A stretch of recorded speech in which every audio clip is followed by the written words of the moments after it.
Hai Gensi, kita sering dengar kata Pancasila. Pancasila bukan hanya dasar negara, tapi juga cermin dari perjuangan bangsa Indonesia dalam menjaga persatuan dan keadilan. Tapi tahu nggak kamu, penerapannya di masa lalu itu penuh gejolak loh. Mari kita lihat perjalanan singkat ideologi bangsa dari kemerdekaan hingga reformasi.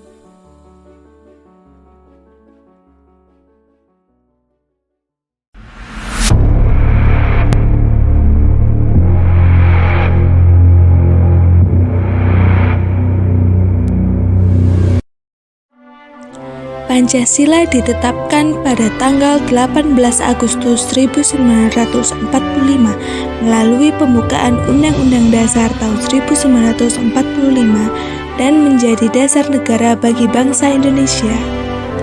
Pada masa awal kemerdekaan situasi belum stabil, masih banyak pemberontakan dan perjuangan untuk mempertahankan kemerdekaan.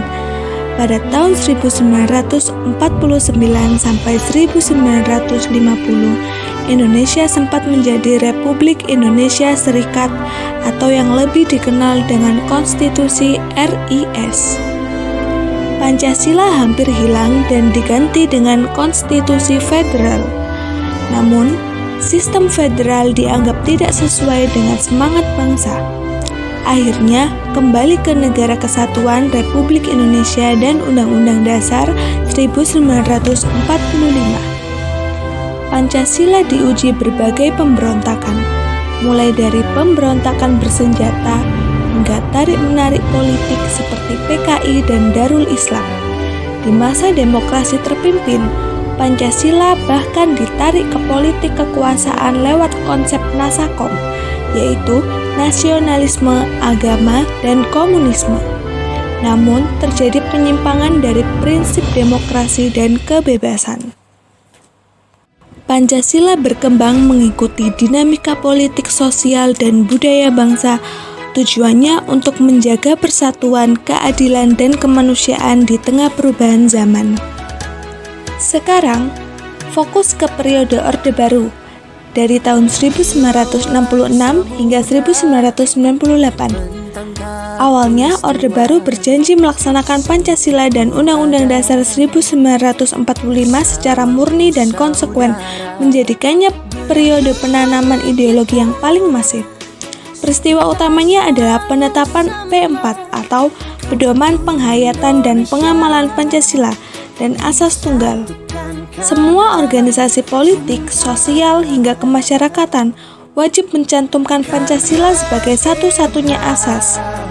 Nilai yang tercermin adalah persatuan dan keteraturan pada sila ketiga dan sila kelima Pancasila. Nilai persatuan yang tercermin memang kuat. Tujuannya mulia, yaitu menyatukan semua elemen bangsa di bawah satu ideologi.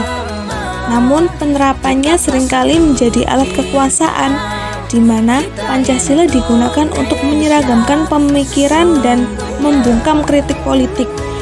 Ideologi kita menjadi kaku dan terpusat. Lalu datanglah era reformasi sejak tahun 1998. Pancasila kembali pada hakikatnya sebagai dasar filosofis negara, bukan lagi alat indoktrinasi politik yang kaku. P4 dihapus.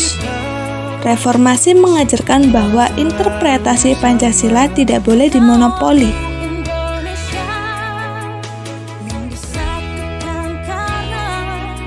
Kita harus menjaga sila keempat, yaitu demokrasi, dan sila kedua, kemanusiaan yang adil. Gunakan hakmu untuk bersuara, berdiskusi, dan berbeda pendapat tanpa takut, asalkan tetap menjunjung tinggi akal sehat dan keadilan.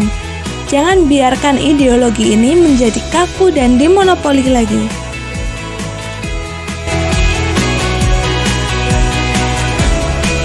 Mari jadikan Pancasila sebagai kompas kebebasan yang bertanggung jawab. Merdeka! Terima kasih sudah menonton. Saya Priscilla Isaptiani. Sampai jumpa.